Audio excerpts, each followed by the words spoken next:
welcome to the Inner Fire Climbing Podcast. I am Jesse Firestone. This is the December 2025 Ask Me Anything episode.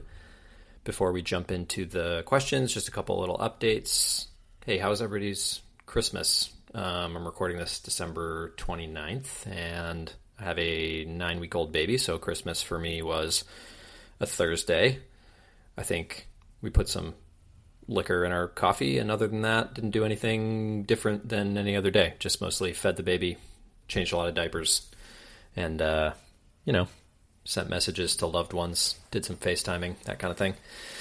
But yeah, nothing too exciting over here. It's officially winter now.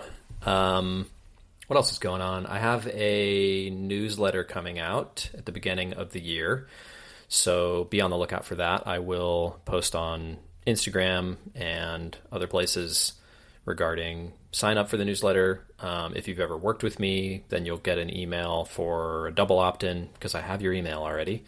And if you don't want to get the newsletter, you will, of course, be able to just unsubscribe from it. It'll just be slightly deeper dives on things, probably a lot of the time similar to or the same thing as what I put in the captions on Instagram, because nobody really reads the captions, and I put a lot of gold in there. So some of that gold and some other gold will be coming your way to your inbox. That's kind of my text-based thing that I'm doing now. Not really doing the blog anymore. Kind of stopped doing that when I started doing the podcast. Seemed like those two things sort of overlapped a little bit too much. So just before we jump into the questions, just a reminder that these episodes are supported by Patreon. So a little behind on getting videos on Patreon, aforementioned 9-week-old baby, but I do have videos in the pipeline. I've also been having a hard time recording videos and podcasts because there's construction going on right in front of my house, which is great when you're going to bed at 2 a.m. And you get woken up at 6 in your short little sleep window that you get, but that's life.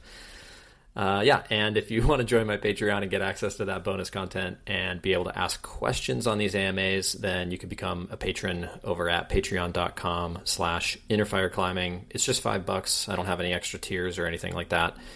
$5 for the bonus content and for asking a question every month. So with that, let's jump into the questions. All right, Anthony asks, how do you balance trying super hard with being present / climbing without expectations? I find for myself to really try hard requires me to want a result really bad. Obviously, this is opposed to climbing without thinking of the result. In the past year, I feel I've gotten much better at tempering my expectations, which has made my performances more consistently good. But I also feel like I lost the ability to try super hard and exert myself to my fullest capacity. Is there a way I can have both? Adamandra springs to mind as an example of somebody who has mastered both. But also, I met you while climbing at Hagakure, and seeing how you could modulate between screaming on the wall and being pleasant and analytical off the wall was super impressive. Any tips or general thoughts would be greatly appreciated. Thank you, and have a happy holiday season. Well, first of all, thanks for the nice thoughts. I enjoyed climbing with you and your crew. You guys are cool.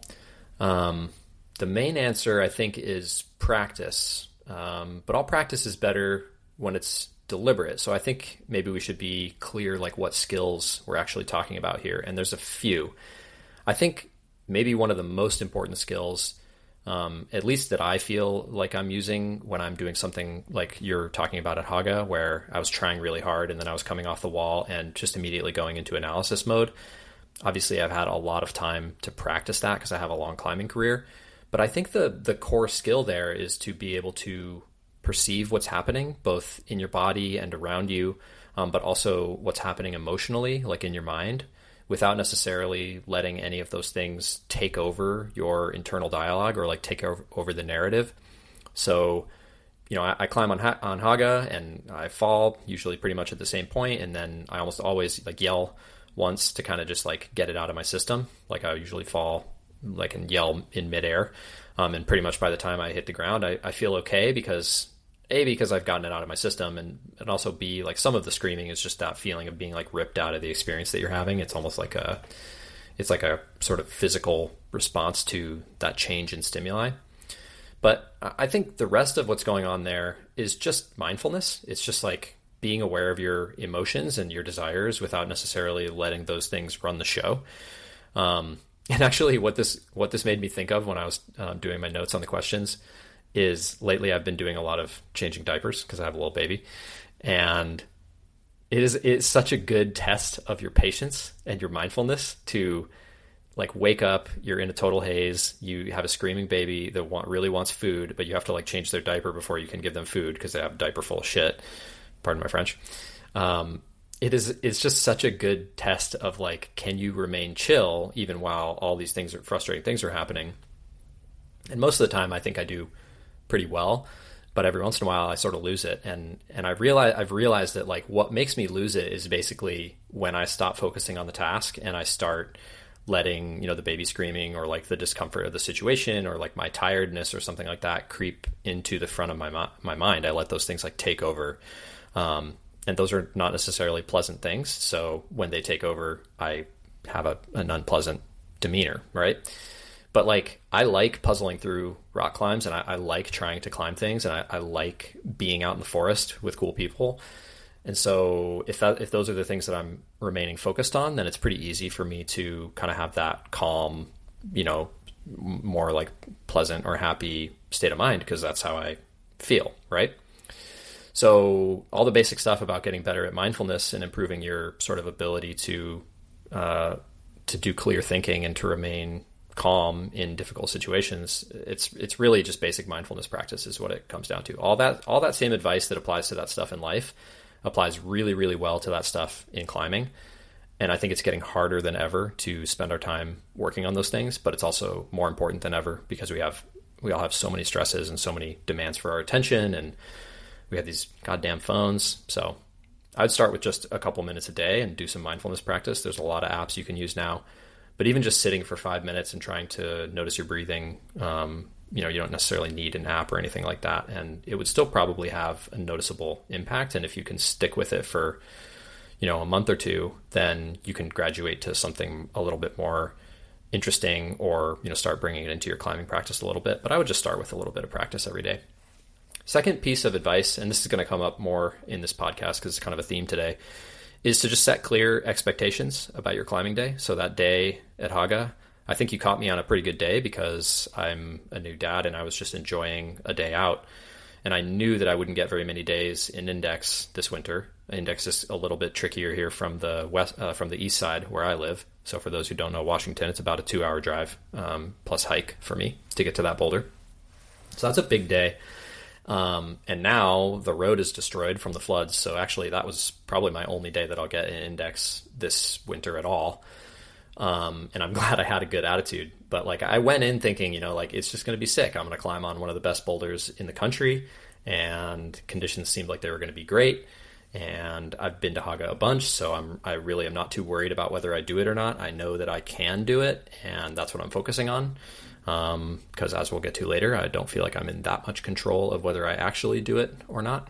So it was just easy for me not to be too worried about it. I just was mostly interested in having a great day. Now, if you had told me that day that it would be the only day I'd ever get to try Haga again, like the boulder was getting dynamited or something, I'm not sure if I would have been quite as chill as I was, because something about that scarcity is a little bit demoralizing, or like it takes something away from the experience, and it makes it that much harder to focus on what you're doing. Like I was saying earlier, it's like it adds that pressure, and then you're thinking about the pressure, and sometimes I think thinking about the pressure can be really helpful for outcomes, but most of the time I think focusing on the pressure is actually a bad thing, and focusing on the process is much better for getting the outcomes that you want. So I think just being clear with your expectations and trying to sort of set a goal for yourself, like, I'm going to focus on like the process today, or I'm going to focus on my visualization today, or I'm just going to try to hang out with my friends and have a good day today. Because I think it's just very easy if you don't set a clear goal, that the goal that's going to sneak in is going to be to get to the top of the boulder, because culturally that's what we've all sort of decided is like the success criteria. And it is success. It is what you want, but that doesn't necessarily mean that it's the best thing to shoot for. So I think just set some clear goal for yourself. Timeline also helps. I mean, I've been climbing for half my life. I have failed and succeeded a lot. So I've just learned over time that when I put too much pressure on the session, it can create outcomes, but it can also create a lot of frustration and negative emotions. And I've learned that when I put a little bit less pressure on myself, I tend to be better at the process itself, and being good at the process is what creates good results. So yeah, be patient with yourself. It takes time to get good at it.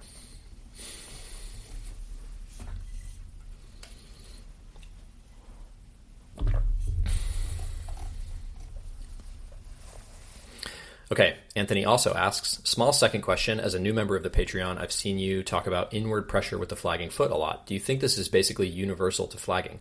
I've been trying to think about it during my warm-ups, but I find that as the hands get small, and especially when the feet get small or rounded, inward pressure on the flag feels like it's pushing me off the wall. Do you think this is a skill issue, a non-issue, a strength issue? Do I just have to hangboard more? Once again, your thoughts are greatly appreciated. So totally a real thing. I'm going to generalize to maybe like 20 degrees overhanging to like 50 or 55 degrees overhanging, because on vert, flags become very positional and they're more about creating a stable triangle. And often they're about pushing down, so like hip extension or like a step up kind of pattern. And on roofs or like 60 plus degrees, flags get a lot more rare and the feet start to behave a lot more like hands. They're like pulling on the footholds a lot. And the flags on that roof kind of terrain are often more about pushing in and pushing up, so like hip flexion pattern when you do get them. But it's pretty rare. Your feet kind of turn into hands when it's like a proper roof. So in those, in the middle ground, the like 20 to 50, 20 to 55-ish kind of range, I think more people struggle with that internal rotation pattern than they do with the placement of the flag, just because hip flexion and extension, which is what happens in front of you where you're looking, that's hip flexion extension. That's just a lot more natural than internal external rotation and abduction, adduction of the hips, just because in evolution we spend most of our time looking forward and moving forward than we did looking laterally and moving laterally. So it's just kind of natural that people get better at that. That's kind of my opinion, but I think it's a good opinion. So the two fundamental patterns that I think you want to pay attention to are creating that internal rotation with the flag to let you dig harder into a small foothold. So kind of like pulling outward on the foot, kind of like clawing or digging would be the verbs people use. And not all footholds are good to do that on. So like a rounded foot or a smeary foot, if you try to dig like that, you're actually going to get less rubber on the hold and less contact on the hold, because you need to be like pushing down on it more than you're pulling out on it. So the opposite pattern is to monkey tail the flagging leg, which basically means let it be free away from the wall. And when you create that monkey tail, it actually is going to let you push down more on the foot. So like on the TB2, for instance, there's a lot of really smeary feet and wood feet on there where you'll see people climbing and actually leaving their flagging leg kind of loose on the wall.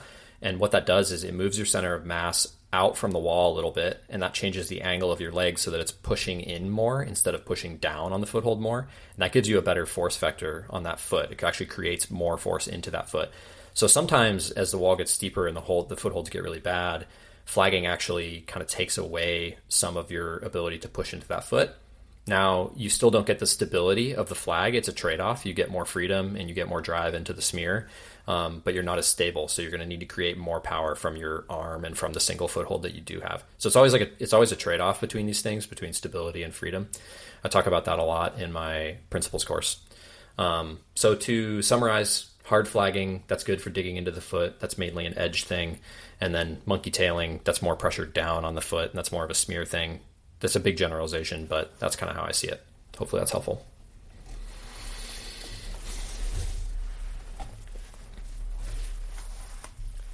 All right, Sam says, flashing a boulder problem, verb.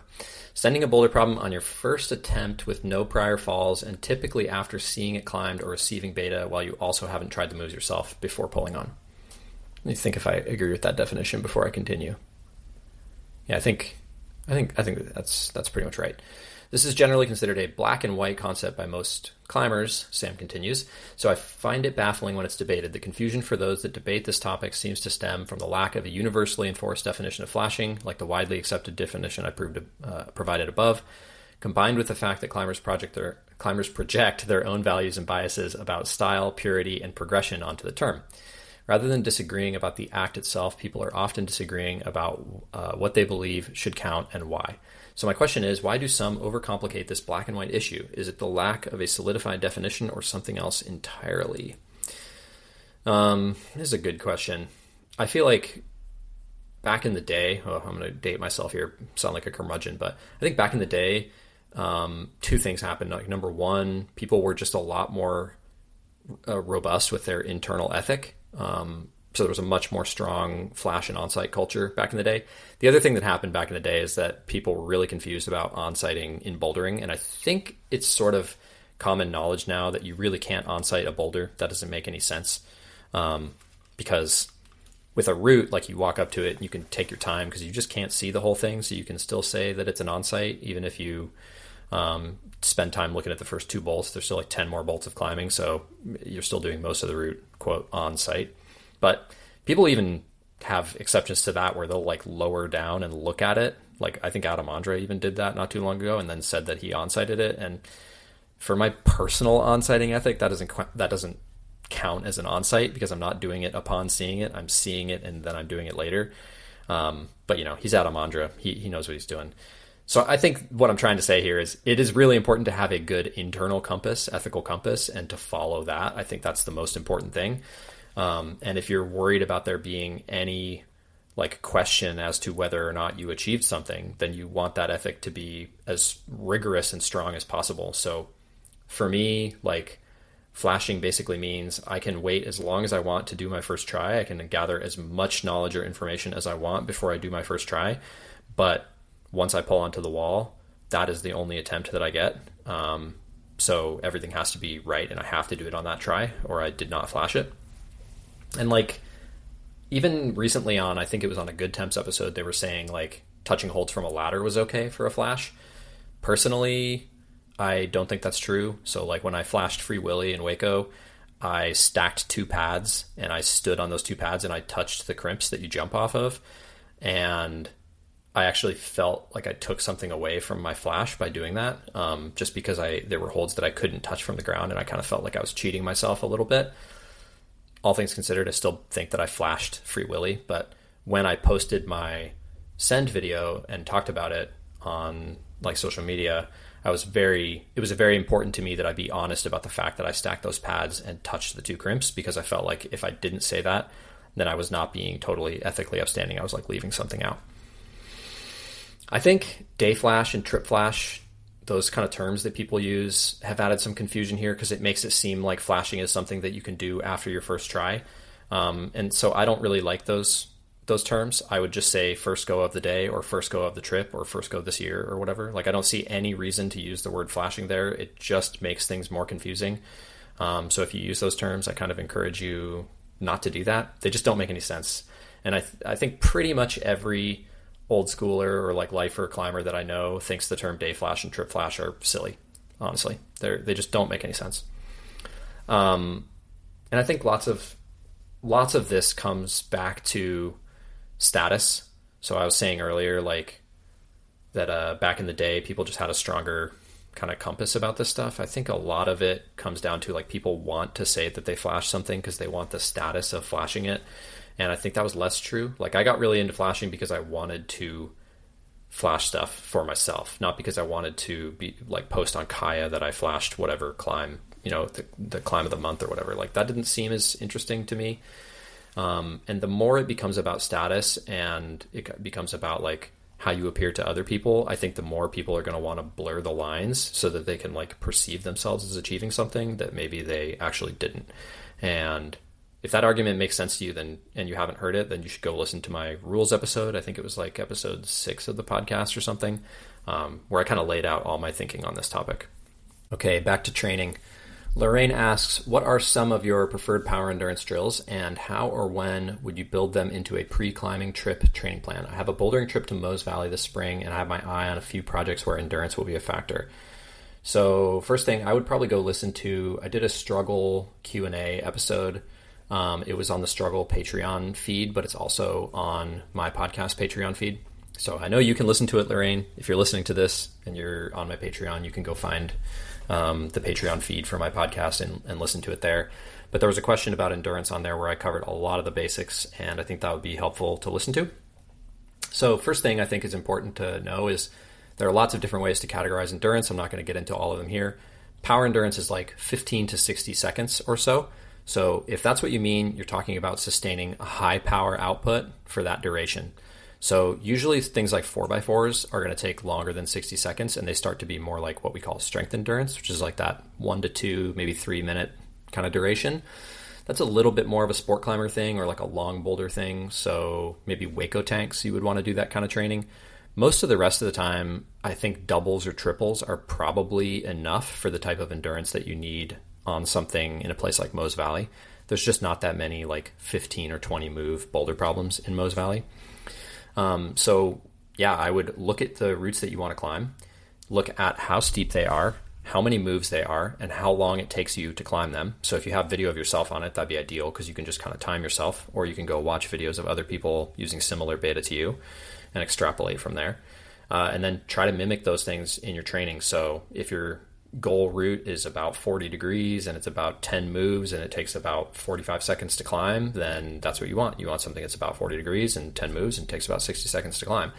Maybe that's a double on the moonboard, or maybe it's a triple of like something with fewer total moves on like TB2 or something. It doesn't really matter that much what the drill or what the program is. I would just try to make the endurance look similar to what you need on the route. And just make sure that you're sustaining a high enough power output that you are actually powering down in that rep when you're doing the thing. But you should be, if you want to improve your endurance, you should be succeeding on the first chunk of repetitions in the session. So just to give you one example, I really like doing boulder triples on my board. So it's usually like 4 to 6 moves and take maybe 15 to 25 seconds to climb, something like that. And I'll just do it 3 times in a row. So that's probably pushing it on 60 seconds. I also do sport climbing, so I don't mind having a little bit more going into that strength endurance kind of stage.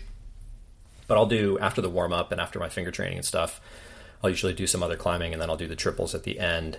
And I do maybe 4 to 6 sets of those. So if I do the first 4 sets, let's say I do those on a V6 on my board, don't worry about the grades, doesn't really matter. And I do them on, like, let's say a V6, I succeed, and then on the 4th set, I fail on the V6. Doesn't really matter what rep I fail in. Then the next set, I would go down to like V5. And if I fail again, I would go down to V4, and then the session's over, right? So like when the total power output starts to go down, you probably want to end the session, but you do want to push a little bit so that you're making sure that you get some of the volume of climbing at the like intensity that you want. And the cool thing about power endurance is that you don't need to do this for very long, so it adapts quite quickly. If you were more in that strength endurance range, then you'd probably want to be like 6 to 8 weeks or even 8 to 12 weeks out from your trip. But in the power endurance range, you can make pretty good gains in like 2 weeks, and you can make very good gains in like 5 or 6 weeks. So doing, say, 4 to 6 sets of triples or like 5 to 8 sets of triples, maybe for 6 weeks before your trip, and then assume like a 1 week deload or a 1 week taper or something like that. You'll definitely make good gains in your power endurance. And that's actually what I usually do. It's one of the few things that I do that's phased in my training is I will do a power endurance block before I try a power endurance project, or I will have my first project of a climbing season be a more power endurance-y type boulder, just because I find it's more important in my training seasons to focus on strength and power and pick up my endurance right before the season. That works really well for me. Doesn't work as well for me with sport climbing, but that's a different can of worms. All right, got a good one here. Joe says, what are your thoughts on predestination when it comes to projecting? Can you will ascend within reason into existence? Even if you ultimately fail or give up, was it always destined to happen that way? Oh man, predestination. It's a good question. So this is basically a question of free will or determinism, which I'm probably not qualified to speak to in a general way. But I do think people's unwillingness to be realistic about this in their climbing is the same as their unwillingness to be realistic about free will in general. So like shaming homeless people for being homeless, or drug users for using drugs, or shaming people for having poor mental health, or praising billionaires for that matter. Like in the end, I don't think we're in that much control of our outcomes, and that includes your climbing outcomes. I'm kind of a big fan of the compatibilism idea, not because I think hard determinism is not the case. Like I do think it's a deterministic universe, but Compatibilism just basically says like your choices do matter, even though you don't really have free will and everything's predetermined. But it makes me feel like maybe less demoralized than I am when I focus on determinism too much. So I think the climbing take is to just stubbornly act like you can change the outcomes, whether we can or not. I think that's just the thing to focus on, is like control the controllables. And if it is a deterministic universe and every single choice you make, so like, you know, which pairs of shoes you bring to the crag and whether or not you get a flapper because you like cut your feet on the warm up or whatever, if you can't decide those things, if those choices or those endpoints are a result of all the other choices going back to like the beginning of the universe, well, I don't really see how that affects anything that we should be worrying about in climbing. Like, we're also not in control of that bigger picture, right? So I think it makes more sense to just pretend that we do have some control and do our best to control the things that we feel like we do have control over.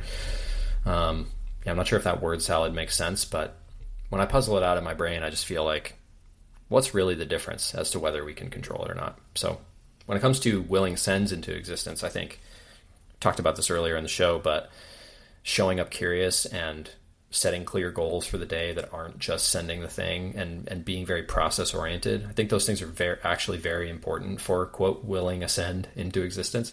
I think the worst way to will ascend into existence is just to focus on sending. There is an exception to that, which I'm going to get into later. It's a really nice through line in this episode. But for the most part, for most people, most of the time, I think focusing on sending is just not very helpful. We want to focus on having good execution. We want to focus on setting up all the dominoes correctly, and then kind of let the chips fall where they may. So, you know, earlier in the episode, I was talking about the session that I had at Hagakure, which is like a V12 here in Washington. It's an amazing boulder problem, 10-star boulder problem. And one that I've been basically ready to send, I think, for, I don't know, I think I've probably tried it like 8 days or something, and I was pretty close already on like day 3 or so. And I'm kind of just micro high pointing or getting really adjacent to my high point on, multiple tries every time I go out there.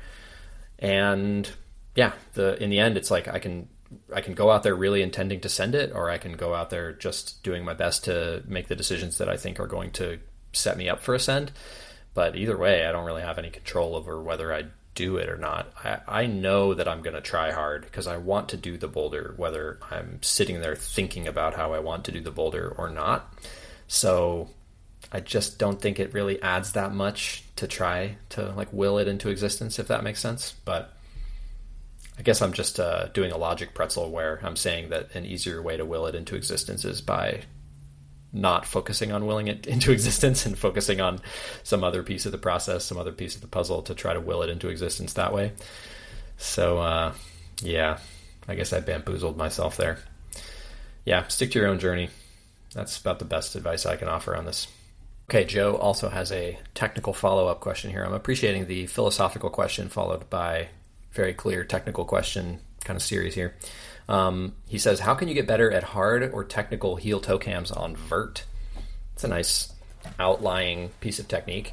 So direct practice with any kind of really finicky or like edge case kind of skill, direct practice is always going to be king. So you want to be on that type of terrain trying to do that type of move, and that's where you're going to really learn about the demands, and you're going to be able to like put what you have in your body onto the wall.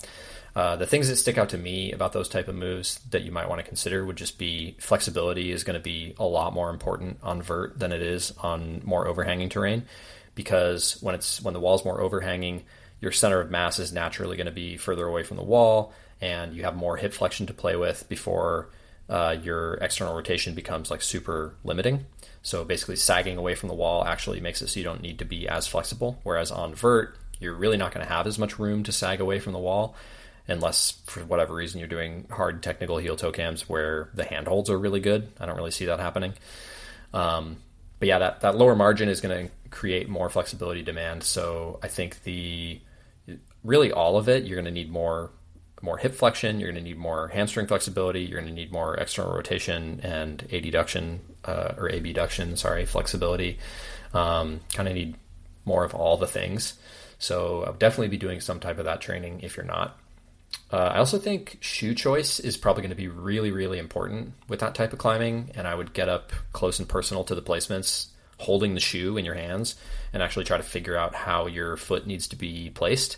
That's going to teach you something about like what position you need to get in, and may also teach you about the types of flexibility that you need to work on.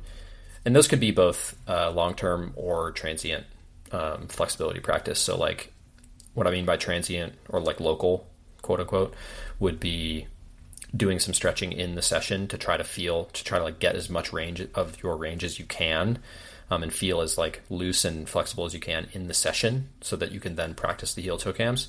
That's like one thing you should think about. And then the other thing would be long-term, trying to get more flexible and increase your total range.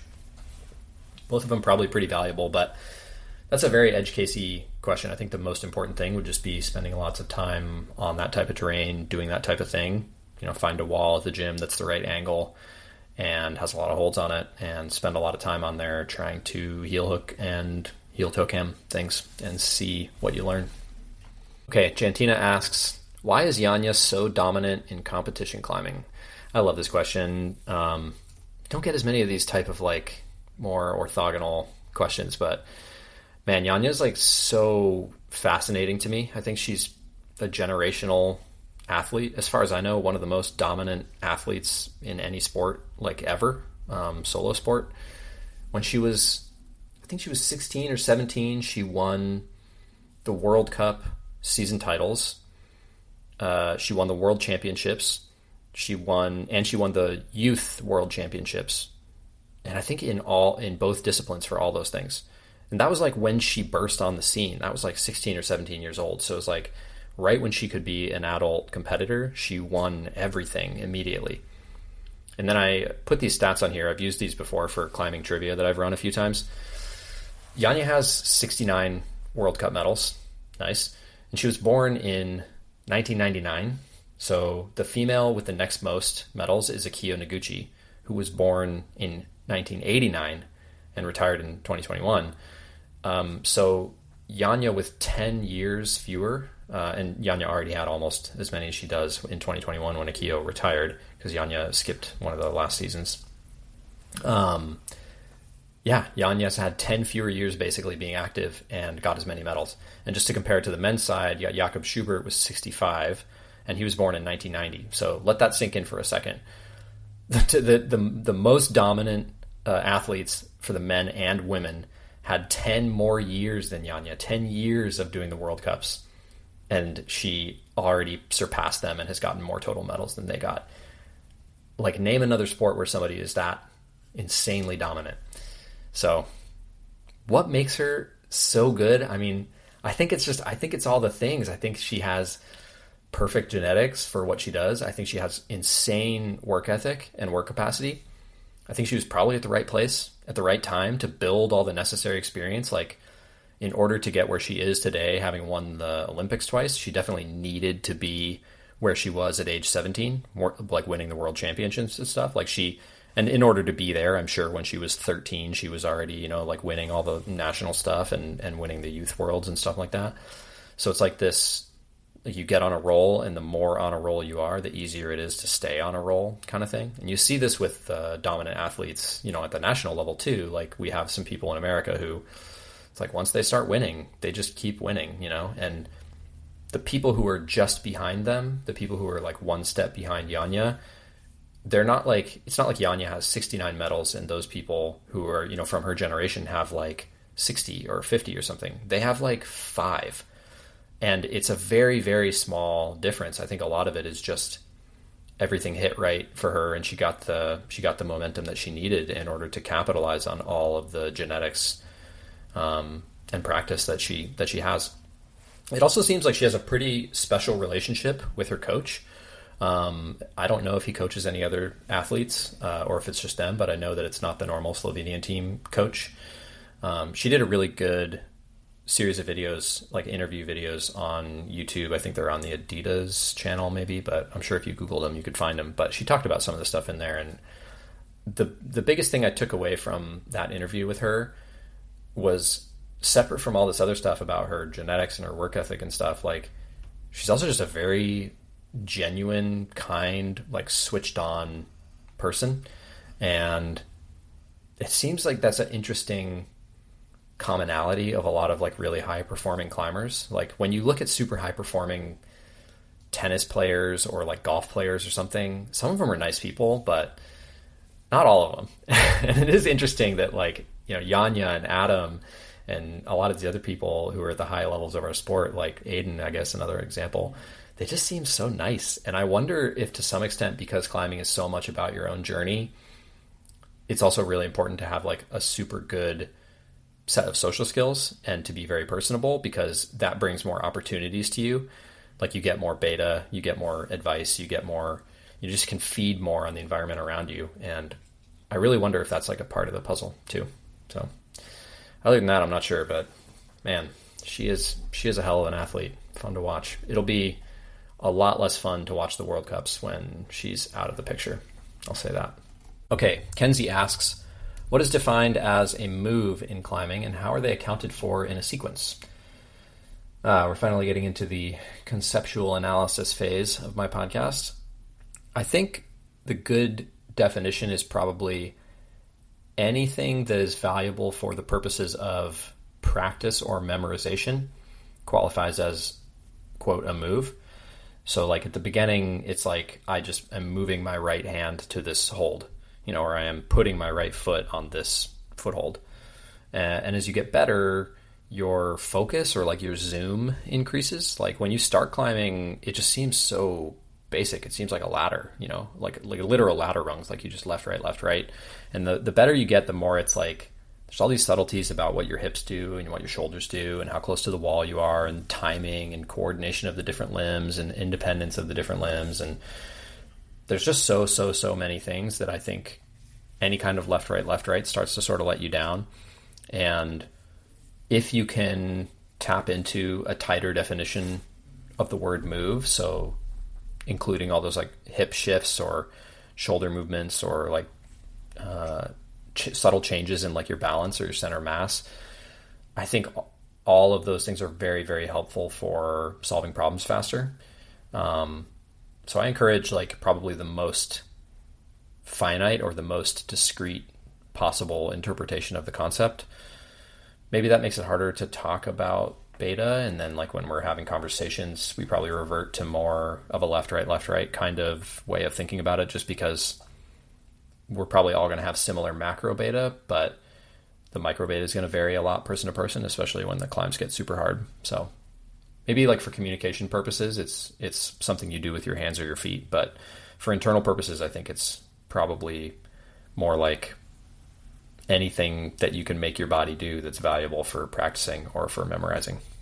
Okay, Dennis asks, sometimes I encounter problems which are out of my style of morphology. When I climb them for the first time, I don't have any expectations set. I neither like nor dislike the problem. No emotional attachment whatsoever. I just try. After trying it once or twice, I have a feeling and an excuse why I couldn't do it. The box is too small, the crimps are too bad, the moves are too weird, etc. I catch myself on feeling that I simply don't want to do this problem because of all this emotional baggage I managed to accumulate. It's even worse with being injured on a specific move. The question I have, do you know of some mental strategies which allow to get rid of this mental baggage and switch to, I actually fucking want to send this so bad? Both through longer reflection, but also in an instant when you walk to the last problem in the gym you have been avoiding so far. It's a good question. It's well phrased there. I think this is probably pretty relatable for a lot of people. We kind of get that demotivation when something is just a little bit too hard. So, and that really is what you're talking about when you say like the box is too small, the crimps are too bad, the moves are too weird. Like really what you're saying is it's a little bit too hard for what you expected or what you wanted in that moment. If you go look at if you just Google up flow psychology chart, you'll see this box and it has all these different quadrants of matching up your ability level to the challenge level. I'll pull it up right now so I can tell you what corner it's in.